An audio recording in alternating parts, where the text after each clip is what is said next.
Hi, my friends. So, how's summer going? It just got started. We have so much happening in the month of June. You guys, remember we started a new series called Live It Out, learning to love like Jesus did. Did any of you work on your memory verse? I did. Let's see if I can do it. Philippians 2:5. As you deal with one another, you should think and act like Jesus did. Philippians 2:5. I hope you guys are memorizing that because you guys, living and loving like Jesus did, it's not always easy, is it? Today, we're going to talk about bringing peace to a situation and making peace, living at peace with one another. Listen to our story, and I'll see you after.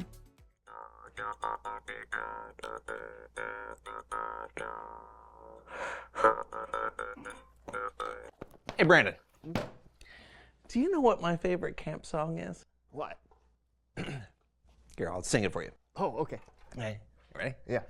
This is the song that doesn't end. It just goes on and on, my friends. Some people started singing it not knowing what it was, and they'll continue singing it forever just because. All right, This is that's the fun. song that doesn't end. It just goes on and on, my friends. I get it, because it's... Some people started singing it not knowing what it was, and they'll continue singing it forever just because. And then it starts over because it's the song that doesn't end. It just goes on and on, my friends. Some people are you for real? started singing it not knowing John, what it was. are you and they'll stuck? continue singing You it signed forever it. just because. Tell me what I can do. This is the song that doesn't end. John, are you okay? It just John, goes on and on, my friend. Some people started singing Hello? it not knowing Hello, what it doctor? was. And we have a camp song emergency. Help! Help! It just goes on.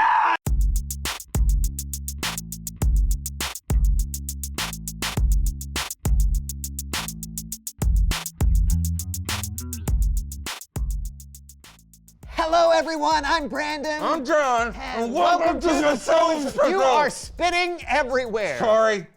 Keep forgetting I have my mouth guard in. Why do you have a mouth guard? Safety. Are you planning on playing football? No, tennis. Yes, football. Okay, whoa. I'm attending a football camp where they teach football so I can improve my footballing skills. Are you okay? You seem a bit on edge. Yeah, I just found out that one of my childhood nemesis is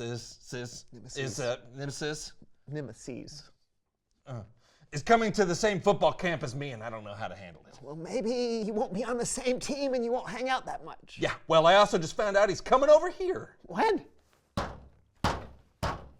No.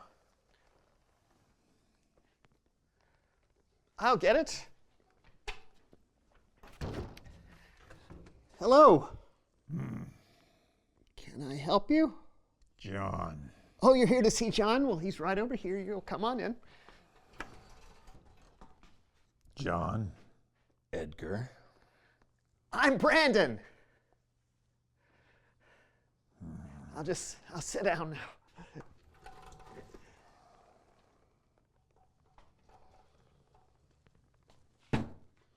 Been a while.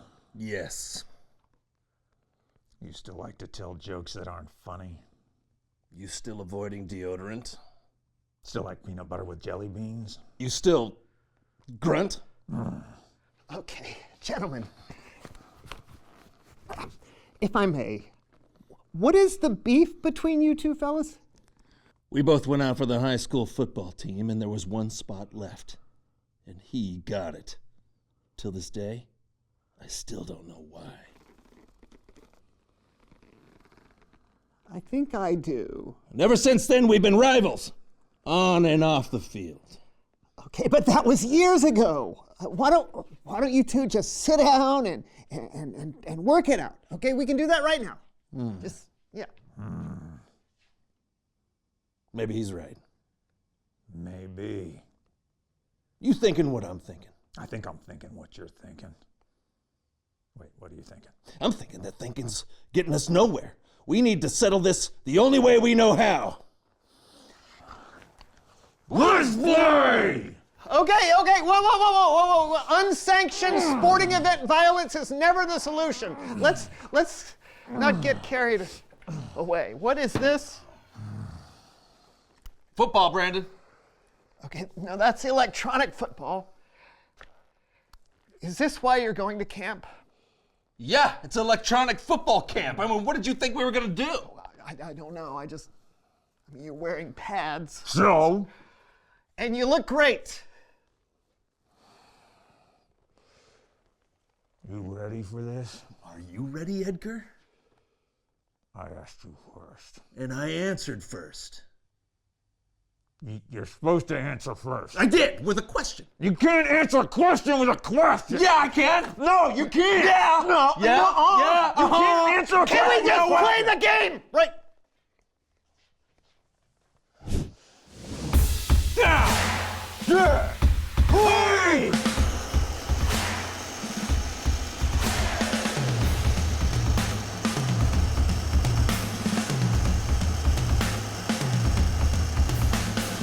Is this all there is? Yeah!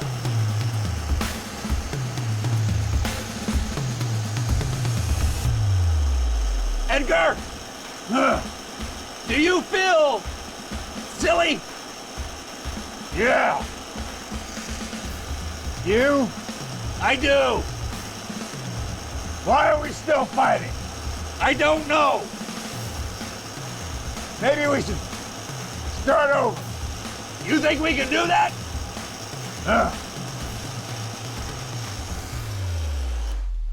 Well, that was riveting. Edgar, I know why you got on the football team all those years ago. It's because you're smarter than me. And I should have been kinder to you, not been such a sore winner.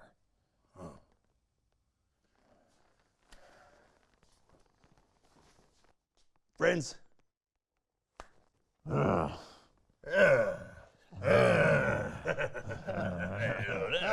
I'm glad that you guys settled things like two odd grown men. Okay, it's Bible story time.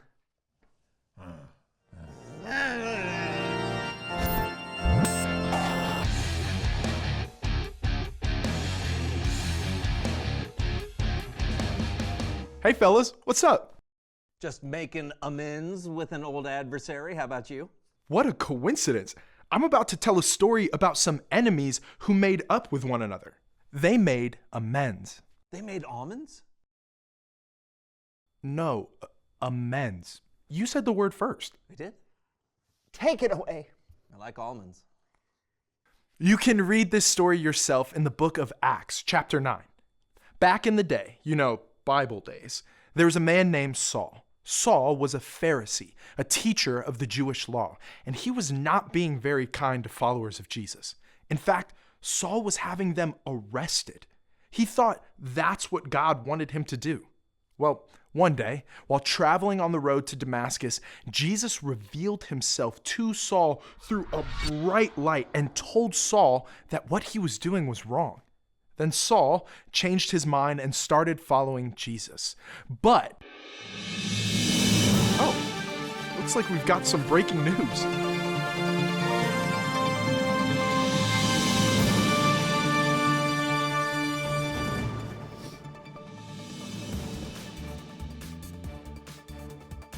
Are we wrong? Good day. I'm Diane DeWitt, and this is the Ancient News Network, the leading network for only the most ancient news.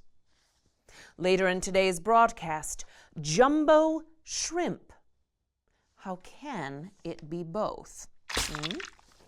But first, word has spread that a dangerous man is coming to Jerusalem.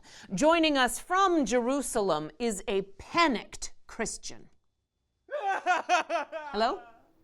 Anyone there? Seems we have some technical difficulties. Oh, excuse me. Can I ask you? May I ask you a quick? Can I, sir? Sir. Hey! Sir, can you tell us what you are so scared of? Saul! He's coming! He's coming to Jerusalem! Saul the Pharisee, who has Jesus' followers arrested, even killed? That's the one! Undisclosed sources say that Saul has changed. Now, instead of arresting followers of Jesus, he is a follower of Jesus. What? No. That can't be. It's a trick, I tell you. A trick! That guy will never be welcomed here. Never! He is my enemy! I see. Well,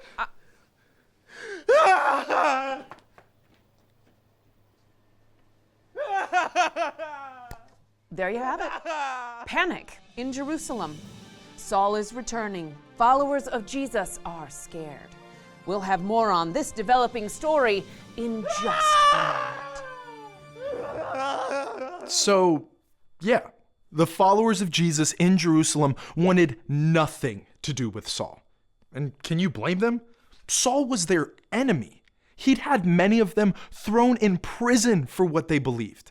But as followers of Jesus, we are asked to do something really hard. Check this out. If possible, live in peace with everyone. Do that as much as you can. That is a tall order. Live in peace with everyone? Yeah, everyone. That means even the people you might not get along with. Now, it doesn't mean to let yourself be hurt, but we should try to offer the peace we've received from God to other people as best as we can. Which brings us back to our story, because one man in Jerusalem I had a feeling I would get interrupted again. Welcome back to the Ancient News Network. I'm Diane DeWitt. Later on in the program, mimes screaming for respect. But first, our breaking news. Feared former Pharisee Saul has made it to Jerusalem, and an ally has emerged. Sir, can you give us your name? Yeah, my name is Barnabas, and I'm a follower of Jesus here in Jerusalem. And I understand you had a recent run-in with Saul. Actually, it wasn't so much of a run-in as it was an invitation. I actually welcomed Saul when he got to town and invited him to stay. You did this while all the other Jesus followers wanted the opposite. Yes. Okay, so I had heard about Saul's encounter with Jesus on the road to Damascus, and how Jesus appeared to him in a bright light, and how Saul lost his sight. So Saul can no longer see. No, he can see again. I mean, God sent a man named Ananias to help restore Saul's sight. And when his eyes were finally opened, Saul got up and started preaching about Jesus all over Damascus. That's how I know he's changed. Well, I see the man I interviewed earlier behind you. Yes, I was the one screaming in fear repeatedly. But now? Well, I saw Barnabas take Saul to the apostles, Jesus' closest friends and followers, and Barnabas asked them to accept and welcome Saul. He made a very strong case. Yeah. And if Jesus changed Saul's heart, maybe I should let him change mine. So peace is restored. I would say so. Yeah. Fascinating. Thank you for sharing. Glad to hear everyone is on the right track. And there you have it. Saul and the other followers of Jesus are at peace because of the efforts of Barnabas. Up next, ketchup or catsup? People are seeing red in the debate. I'm Diane DeWitt, and this is the Ancient News Network. I love this story. Barnabas made peace with Saul even when he was an enemy. That's what Jesus did for us. Even though we were separated from God, Jesus made peace by giving his life for us. As followers of Jesus, we should try to mend broken relationships and offer peace to those around us.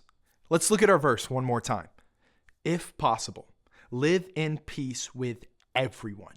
Do that as much as you can. That verse was written by a man named Paul, who was also known as Saul. Whoa! The same Saul? Yep. He went on to write a whole bunch of letters that make up a lot of the New Testament. He knew firsthand how important it was to make peace. Well, I know too now. Edgar and I can be friends now because we found out what we were angry about wasn't really a big deal. I love how Jesus made peace with us even when we weren't at peace with him. And when we learn to make peace with other people, even people who might be hard to get along with, we are truly living like Jesus. So cool. Yeah, thanks. Hey, see ya. Can you imagine what would happen if me and you and everyone did all we could to make peace with those around us? I wonder what that would look like.